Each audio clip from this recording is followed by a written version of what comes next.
Welcome to Soundproof, where your host Shari Pine takes you backstage, down front, and behind the scenes for a look at some of entertainment's hottest musicians, producers, engineers, and other people out there on the scene today. And now, here's your host, that cool chick on a hot mic, Shari Pine. Welcome back, everybody, to Soundproof. I am your host, Shari Pine, the cool chick on the hot mic, hot chick on the hot mic. And today's guest needs no introduction, really, except to say that his reputation precedes him. I am so proud to call him friend. We're talking about musicians on this show and other artists, is a guitarist in a band called Joe Bonanno and the Godsons of Soul. They are like really renowned people, right? They have played all over the tri-state area. Most notably, the Stone Pony that Bruce Springsteen made famous. They play all over Atlantic City casinos. They're back and forth to Vegas. I don't know if they've played there, but because the corona just messed them up, but at least they flew there and they were there for the venue. But I don't know if the venue was there for them. But anyway, the impossibly thick-haired Mr. Wild Bill Winters is our guest. Bill, are you there? Your hair is impossibly thick. I'm here with my hair. I am so proud to call you friend. Well, we are friends. And we are one-time performers together. Bill, you look like a That's greeting card. It's a greeting card. That's amazing. I love that set. Yes. It is. When you asked me before why there was only one sock, I literally thought, this way. I literally thought that it was my socks. Maybe I forgot to put on one of my socks. And how could I possibly out of the shower? Right. It's beautiful. The mantle, the sock. I mean, the sun's coming through. The fireplace tools. We're facing west over here. Well, for sure, everybody, you're going to hear Wild Bill play because he's got his guitar here. And he played last night and he plays all the time in his own band. He was just at the Great Notch Inn. And I've played with Bill. And I've also played music with Bill in New York City. And he's just a great friend. And I'm so proud that you're here to speak with us. Can we start from the beginning? Your music beginning. My musical beginning.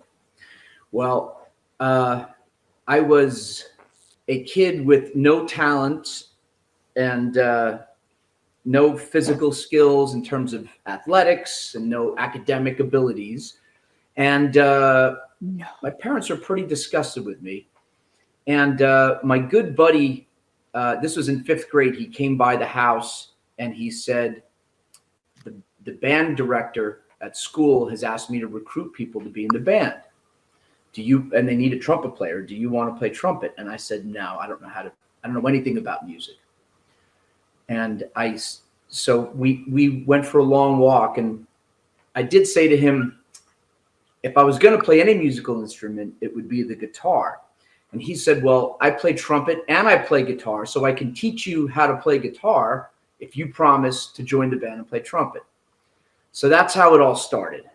And then I started playing trumpet at home, and my mother thought it was awesome, and she used to brag about me to her friends. So it was sort of a Freudian brainwash that took place where I started immersing myself in all things music because it was the only time I ever got a compliment from my mom. Oh, well, this could take us on another tangent. Let's talk about your mom. She's great, and she's still with us, and I still tell her that story. Hey, Wild Bill's mom, everybody say hey. Hey. But as soon as the electric guitar came, she was not so supportive. At that point, she said, "You got to stop making noise." How was your relationship with your mother? I mean, is she a musician Excellent. also? Excellent.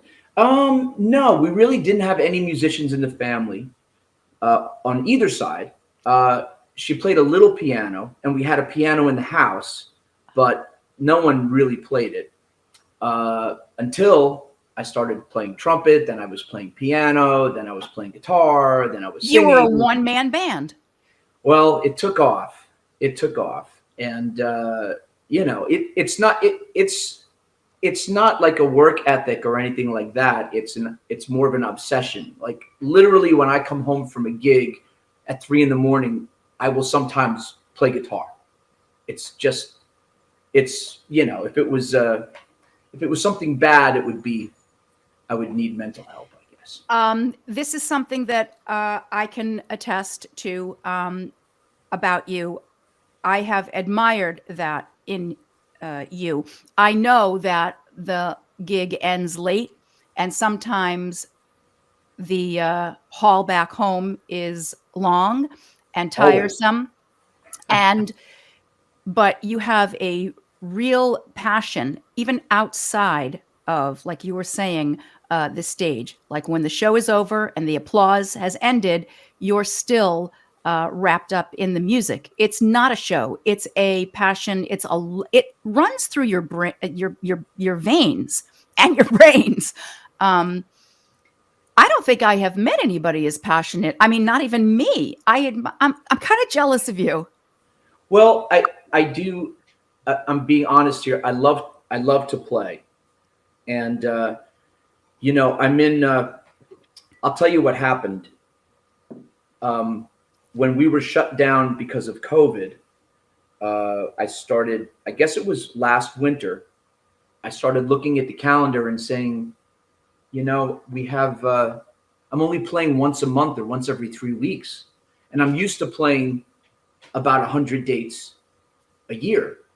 So I thought it was bizarre because I'm in several bands, and in addition to Joe Bonanno, I play with other people, and I have Who a are lot they? of contacts. Can you name them? Who else do you play? It's there's a band called the Coots. There's a band called Rachel Wise and the Guys. Yes. There's my band, Wild Bill Mojo Band, and we play. And then I have several contacts and friends, and if anyone needs a bass player or if anyone needs a guitarist at the last minute, they'll often call me. And so I started saying, you know what, I better push these other connections to make sure that I'm playing this summer. This is what I was saying last winter. And it kind of got out of control because everyone started getting dates. It got wild. And last year, this year, 2021, I think there's 140 gigs that I had. So it's too much. So one of my resolutions is to cut back. And I play in the, I have a studio at home, if you can call it a studio. It's a DAW and a laptop and a nice microphone and a Digital keyboard. audio. A DAW is a digital audio Workstation. Okay. And just let me ask you, so DAW, for people who might not be familiar with that, a digital audio workstation. So does it have, what are the specs? It has to be huge. It has to, is this what I have considered a DAW? No, it's software that you could put on your laptop. I guess you could put it on a cell phone too. I don't know. But it basically takes, if you're ever in a recording studio, and I know you've spent a lot of time in there, and you see the console with all the faders, and you see all the outboard gear, the compressors, the equalizers and everything. It takes all that and puts it into a software. So you have access to multi-track recording and mixing. Oh, so it's like Logic on your computer. It's like Logic or Pro Tools or GarageBand. Exactly. Okay, yeah, I got you. Pro Tools is a DAW. Logic. Who knew? Yeah. So guys usually have the terminology. I don't bother with that. I'm no expert, but COVID made me say, I'm going to invest some. It's not a lot of money actually, but it's a lot of time to learn how to use it. Oh, and so you have it in your home. Yeah. Okay, go on. Writing songs and trying to make good music at home. Oh, you're demoing. I'm trying. Let's just go off script here for a moment, ladies and gentlemen. Maybe Bill can play us a little song while I sip some tea, because it does Yikes. seem like a good segue. I don't know any songs. Play something you don't know.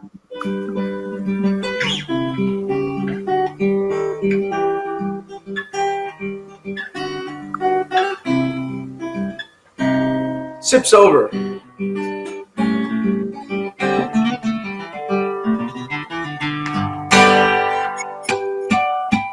Yay! I'll be on bells. That was wonderful. I hope you're going to play more. That was kind of skimpy. I don't know. Maybe just a couple nervous licks here and there. And so, okay, so it started with trumpet. What Yes. was the name of that song? That was a Beatles tune, by the way? Blackbird. Blackbird, Whoa. Beatles. Whoa. Blackbird singing in the dead of night. Oh, he's a singer too. Wait, Blackbird by the Beatles. That Yes. brings me to a different part of music, a different part of guitar, tablature. Can you talk about that? Well, I don't know what that is. there is music, sheet music, if you will, and you have a 5 lines and little dots in between the lines, and they represent notes. And for guitar, there's an alternate way of writing the way things are played, and it's called tablature. And I guess you would have the 6 strings, and then you would have the numbers of the frets for the chords, so you know where to put your hands. Because if you just saw sheet music and you saw a C chord, let's say C, E, G, you wouldn't know whether to play it here or there, but tablature will point you in that direction. Ah, But I really don't. I'm good at reading music, but I can't really read tablature that well. I'd have to sit down and pull it apart and count on my fingers, like where the frets are. so why do they even create that? Well, I think, and I don't want to sound snobby about it, but I think tablature was created for people who The blind? aren't comfortable reading music. It's easier to understand the concepts of tablature. I could explain tablature to someone in 2 minutes. Oh, Like I just instead did of to you. giving somebody a map, it's like just giving them directions. But to read music, you're dealing with all kinds of things: time signatures, bass clef, treble clef, Pain in the neck. 8th notes, 16th notes, whole notes, rests. Wow. So the tablature, it doesn't get into that much detail. And what about like the picking and the flat picking and that kind of like, what are the different, Oh. do you mind telling? I don't mind. That's Oh, you actually don't mind? Okay, people at home, he doesn't mind. I'm going to ask Bill. Bill, could you please tell us about the different kinds, the different strokes, the different picking, the different ways to get sound out of, let's say, an acoustic guitar first? Sure. Well, in addition to having a passion for music in general, one of my specific passions is guitar, and I'm a student of different types of picking. So you're asking the right question. Not that I'm a good picker, but I'm familiar with some of the terminology. I got it right. Okay, yeah. So the best way I could describe it is, this is a pick. It's a piece of plastic, plectrum. Can you hold that up It's a big one. a little closer? Oh, that's a good one. Oh, and thicknesses. And you don't need a pick. You could put the pick in your mouth, and you could do just fingers.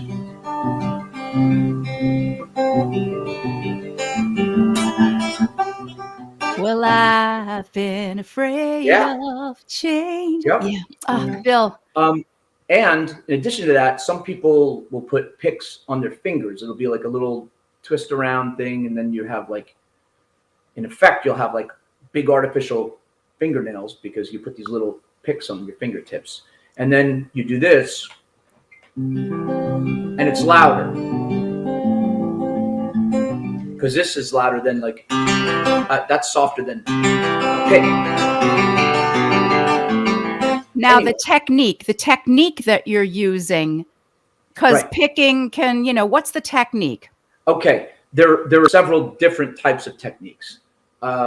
And I guess it's easiest for me to explain it as like, because you can't see the individual strings. So let's say that these are 2 strings, okay? And here's the pick. There's a downstroke, which is down, Yes. and an upstroke, which is up. And if you're doing down, up, it's called alternate picking. Oh my God. Alternate picking, also known as flat picking. So don't think of the word flat as we know it. Just think of flat picking being alternate picking. Where did that develop? Bluegrass? Like, why would they do that? It seems so cumbersome. It is something that dominates bluegrass. Some people say it's named after Flat and Scruggs because Flat was a flat picker, but I don't know that that's necessarily. Isn't it easier just to go like this instead of like that? Well, here's the thing: up, down is alternate. Then there's something called efficiency picking, which would be if you're doing 2 strings. I don't know if you could see this. If you're doing 2 strings, you would go down, down. Okay, bump, bump, bump.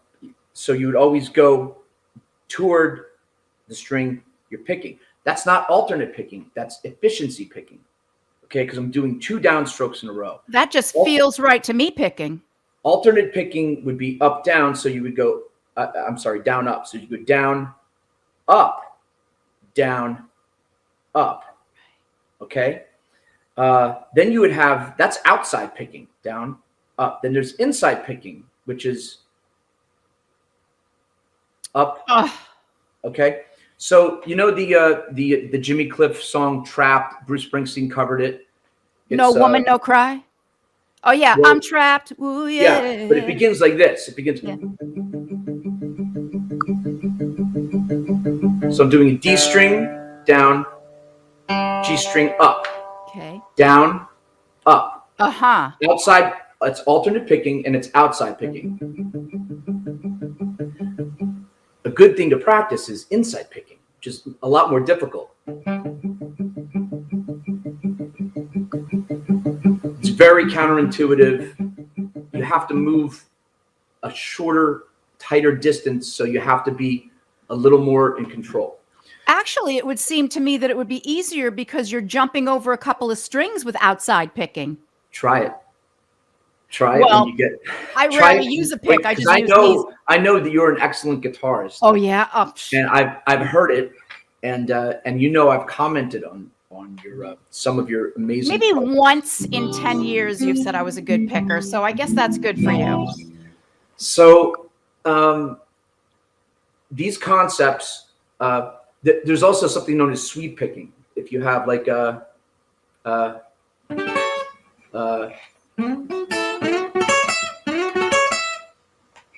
down, down, down, up.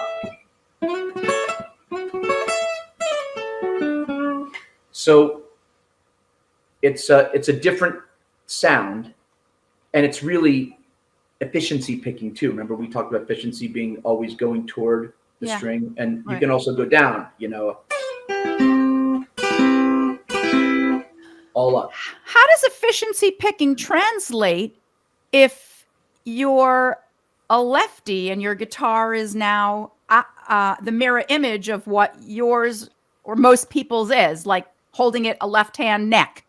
It would be no different because you're just inverting everything. So all these concepts would apply the same, just going in a different direction.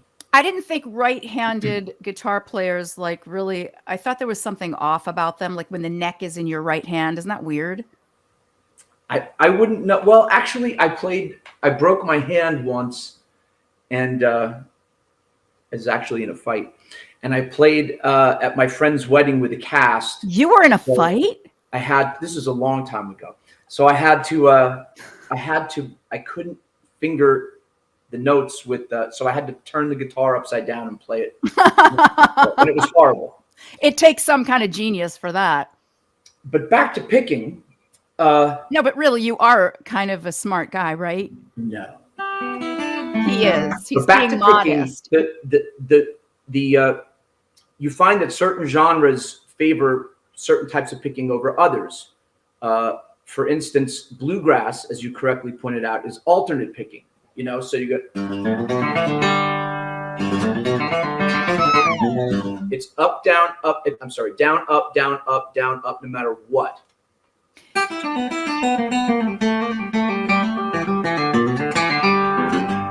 I'm supposed to be talking in this interview, but all you make me do is want to sing. So it's up, down. Down, up all the time. Jazz tends to be more efficiency picking. So you would, and it's, there was a time not too long ago where there's a great jazz guitarist out of Philadelphia. He's an icon in the community. His name is Jimmy Bruno, and he is he Italian? You could say that. He's from South Philly. His name is Jimmy Bruno. Hey, Hoagie. Friends with the recently late Pat Martino, but he is a big proponent of what's called efficiency picking. If you say efficiency picking to him, he won't acknowledge the terminology. He just says, "I don't care what you call it." He's quite the character. Oh. But, and then for about 8 years, all I did was efficiency picking. I wouldn't do, if I had to go to another string, I wouldn't go up. I would go. And I could still play like that if I concentrate. But it seems to be the opposite of efficiency. It's annoyance picking. Well, let's say we have a 4-note passage. An efficiency picker would go all down. An alternate picker would go down, up, down, up. So. And I would just pluck them all 4 at the same time. Here would be efficiency.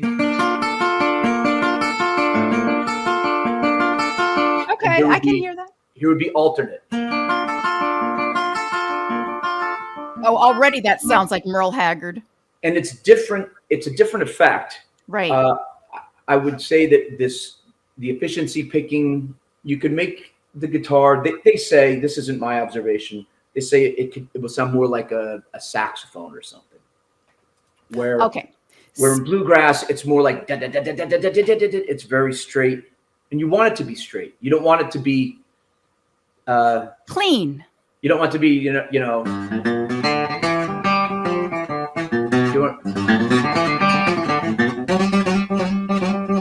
Wow. Who could have ever thought that the manner in which you execute the sound with a pick on the strings can make it like soulful or a little bit more, white bread, dry, Well, listen to this.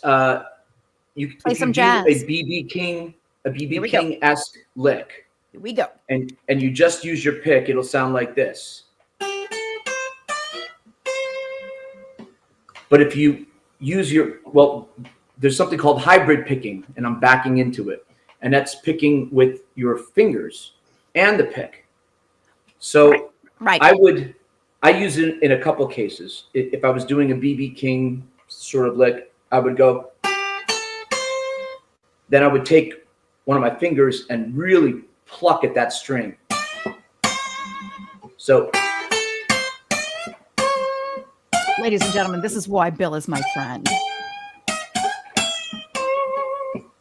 And that's just my ring finger pulling, literally pulling the string up and smacking it down. So it's. Yeah, but what if you break a string?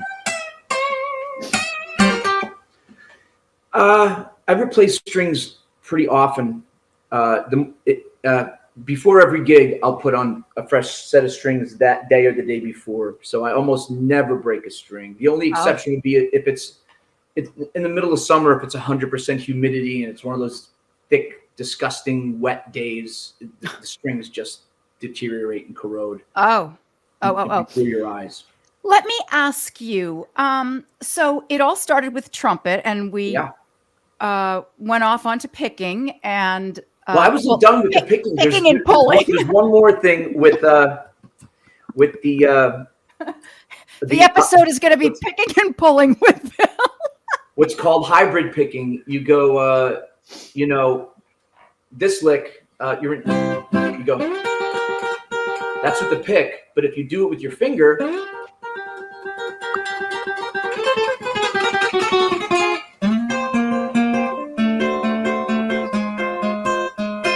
Using these two fingers. Hey, that's ZZ Top. That's ZZ Top. Yeah.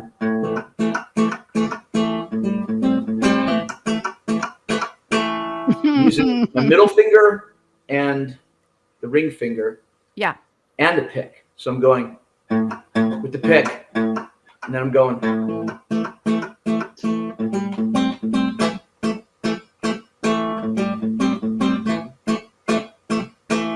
So picking is a big part of guitar playing. Man, in my you opinion. are a virtuoso. You really are.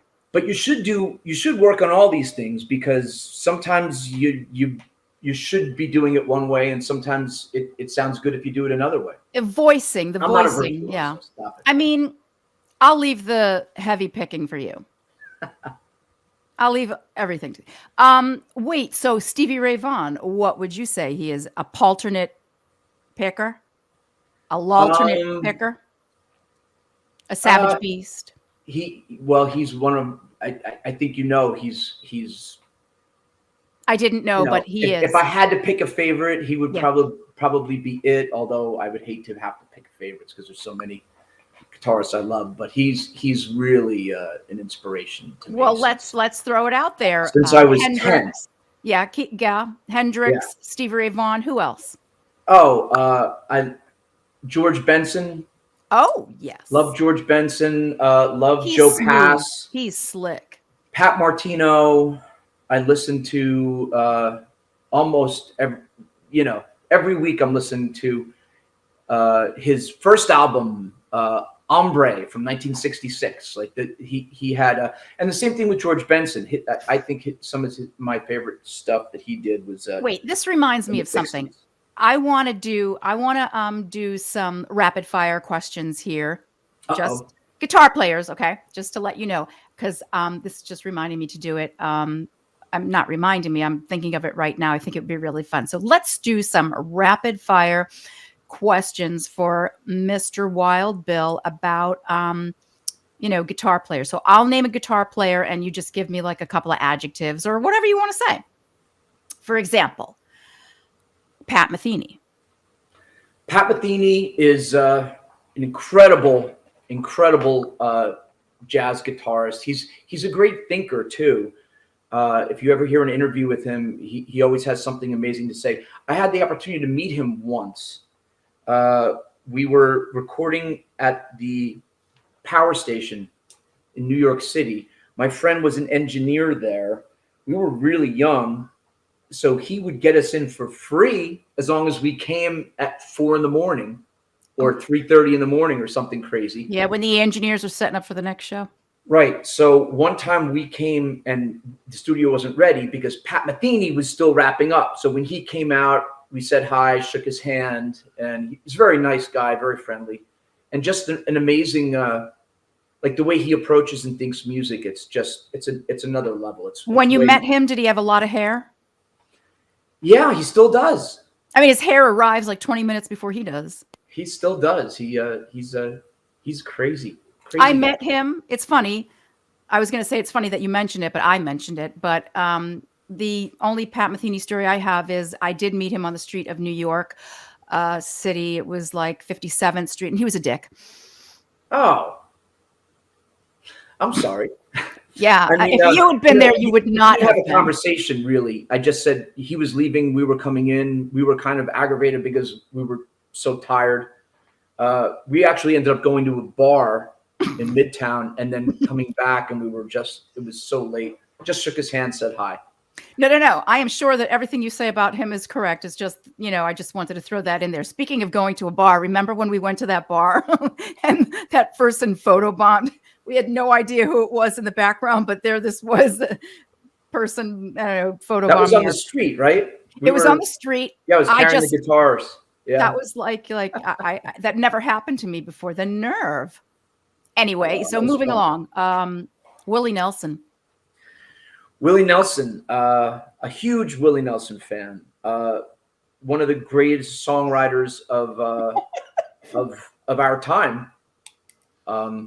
He was writing songs in Nashville before anyone ever heard of him. Wrote the Walking After Midnight and Crazy, Patsy Cline. That was Willie Nelson. As far as the guitar is concerned, I always admire a guitarist who, as soon as you hear one note, it's him. And Willie Nelson might not have a reputation as an amazing guitarist or like a speed demon or a guitar slinger, but as soon as you hear that, it's Willie. So sweet. And it's his voice. The name of his guitar is Trigger. It's a nylon string acoustic, and it's the same one he's been playing since the 60s. Is it an electric acoustic or just a straight up? Just acoustic nylon string, and it's all falling apart. There's holes all over it. They keep rebuilding, and it's just an amazing story. He's like a farmer. The guitar is Trigger. Trigger. Yes. Wow. I could talk about Willie Nelson, but I do want to move on because I love hearing what you have to say about these. And Willie Nelson's sister is his piano player, and she's been touring with him again since the 60s. And she washes and braids his hair every morning when he gets up. That's the story behind the hair. Yeah. I bet that unlike Pat Metheny, he's not a dick. I don't know.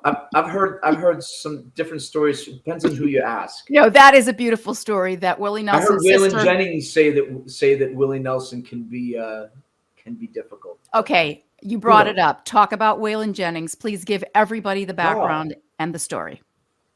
Well, Waylon Jennings is another character. I think he's from Texas originally, but came to Nashville in the early to mid 60s. And had a hard time fitting in with what Nashville wanted to do at the time. They wanted everything to be clean, packaged, everyone wearing powder blue matching leisure suits and string arrangements.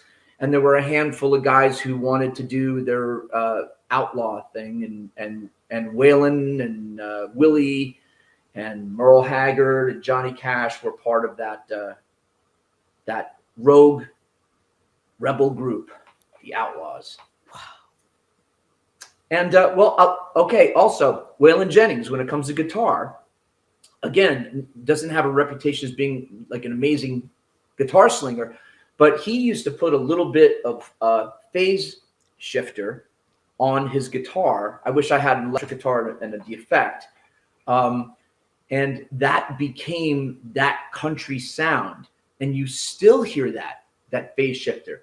And, Eddie Van Halen kind of ran with that too. If you listen to Van Halen, he always has a little bit of phase on his guitar. A little bit? Isn't he? Yeah. Well, sometimes a lot. He has lots of different sounds. What do you mean by phase? You mean buzz? Phase shifter. It makes it's like, it goes like that. Dreamy, floaty. Are people laughing at home? It's a guitar effect pedal. But I do hear somebody playing ping pong. I thought it was in your house. No. I mean, people at home watching this are laughing at me making a phase shifter sound. Oh, no. Quite the contrary. They are hanging on the edge of their seats, getting all these guitar lessons and listening to this trivia. So then that leads me to, what's his name? Trucks and the whole Allman Brothers. Wow. It's a big jump. It's a jump. Derek Trucks came along and he really, I don't want to say reinvented the slide, and that's kind of cliche. And he didn't reinvent anything, but what he did was he spoke with slide guitar in a way that had never been done before. There are lots of great slide players that play different styles and different things, but again, when you hear a Derek Trucks solo, you know it. You know that it's him. In one note. You know that it's him. There's something to be said for a guitarist like that. Yeah. And it's beautiful. He makes it cry. He makes it sing. He makes it angry. I mean, to me, he just doesn't play ever without it, and so that became his sound. Yeah, and he doesn't play with any effects. Unusual. He just goes straight into the amp. You know, I'm not really an accomplished slide player, but he just has this thing where the action on his strings must promote ease of slide. Must promote. Yeah. Well, here's another thing, guitar kiddies at home.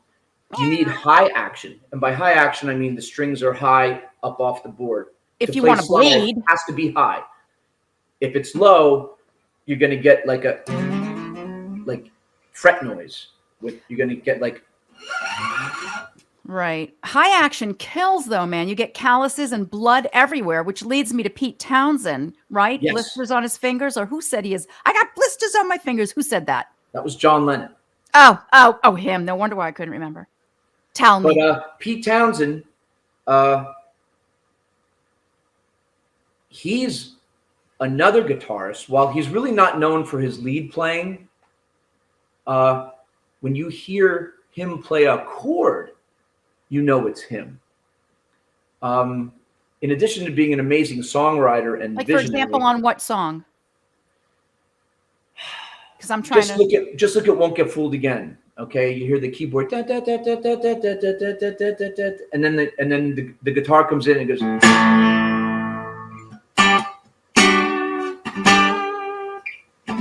So don't we know that it's him because of the instrument and the intro that came before him? The piano. He has an amazing guitar sound for his chords. If you talk to many guitarists, that's what they're going for. From Mike Campbell of Tom Petty to too many guitarists to mention. They will say, I'm looking for, when it comes to rhythm, they want a guitar that's somewhere between Malcolm Young of AC/DC and Pete Townsend. Just getting that. It's almost, it's overdriven and dirty, but it's almost clean. Wait, so isn't it just a matter of,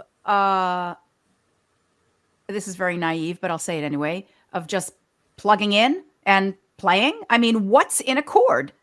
What's in a chord? Distortion? I mean, what's in a chord? A lot. Because it's there's so many variables that go into your sound. The guitar you're playing, the amplifier, how the amplifier is set, because the same amplifier can have many different sounds. Any pedals. Another thing that makes a big difference is the volume control, usually on electric guitar.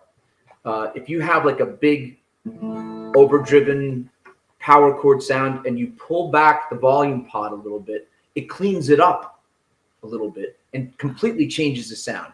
And in addition to that, it's in the fingers. It's the way it's played. Remember I was telling you about like the B.B. King, like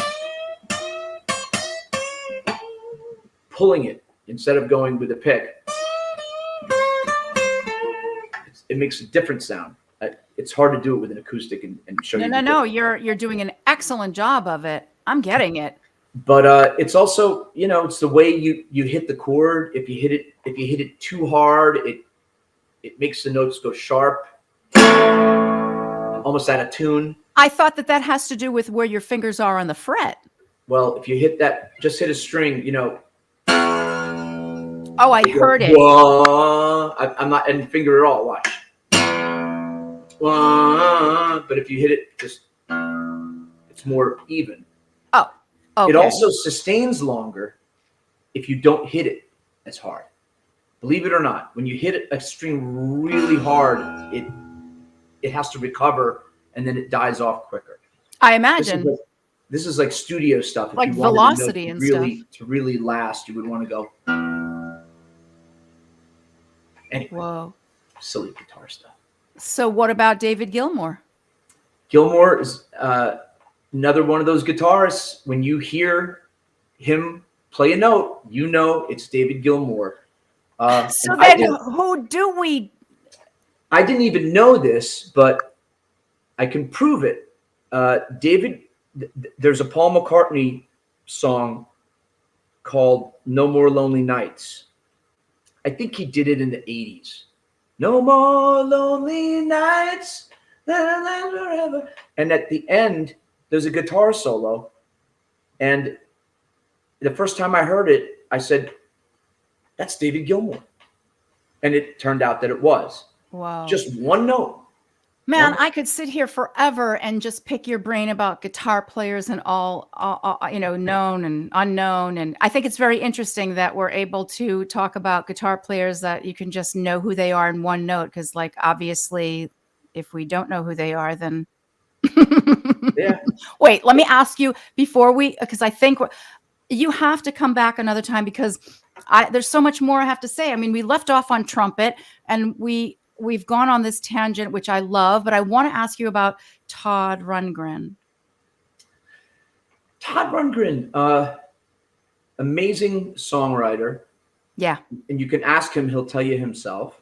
Right. He's, I think he said that he could write a #1 hit anytime he wants. I think that's a Todd Rundgren quote. And he's got really good hair. He used to. You say that about everybody.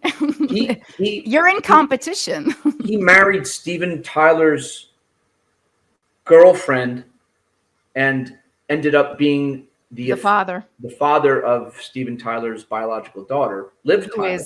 You're right. That's a whole other show. Another Todd Rundgren fact that some people forget. Right. He produced the Meatloaf album Bad Out of Hell. Oh yeah.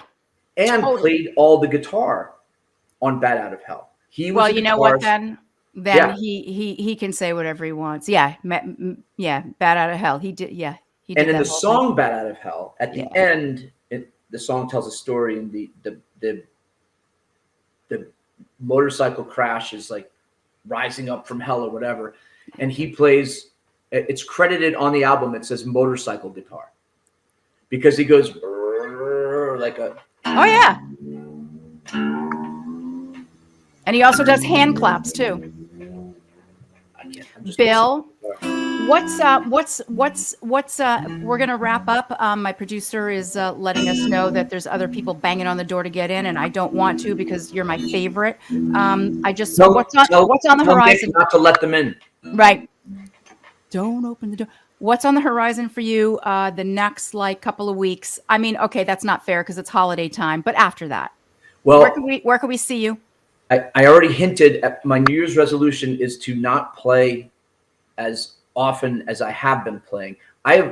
Shari, I've literally been playing 4 to 5 nights a week. Oh, stop bragging. Ugh. It's every Wednesday at the Notch, and then it's all these other bands, and sometimes doubles in the weekends. Haven't you ever noticed people with really nice, beautiful hair brag a lot? Go on. It's not. I'm not bragging. It's not cool. I don't want to do it anymore. My studio that was taking off when I had the downtime in COVID we had painters come because we had we had to paint, and it was covered. The studio was covered with a sheet. 6 weeks ago, it's still under the sheet. Okay. So what are you saying? And that's what I want to change for 22. I want to play out. You want me to record on some songs. Is that what you're saying? Okay. Yes.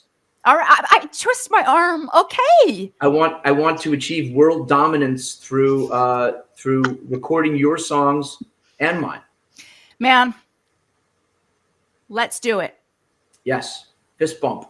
Boom. Something. I'm not good at. Okay. Sincerely, thank you for taking time out of your busy, wild days and nights to be here with us. And I am going to beat your door down to do more music with you. And I will remind everybody that we have played music together, this gentleman and myself, in New York City and in New Jersey. Let's go back to the bitter end and let's do. I miss playing your songs. And I miss hearing you play. And I love going to your shows. And I will go, hopefully, to another show. But it sounds like you don't really want to do that. So maybe I'll go in your stead. And I'll pretend that I am you, except for I won't be able to get away with the guitar playing. But there you go. There you go. I wish I had your curls. Anyway. I look forward to playing Superman with you again on stage. Oh, wait. Speaking of Superman, so I guess that's a good way to end, because segueing into this show is my track of Superman, and you can find it anywhere where fine music is sold. You'll hear that, ladies and gentlemen, at the top of every soundproof intro. It's called Superman. It's an original, and Bill and I have played it together. Bill, God bless you and happy holidays. It's been an honor. Happy holidays to you and yours. Thank you, Shari. Thank you. Bye. Bye-bye.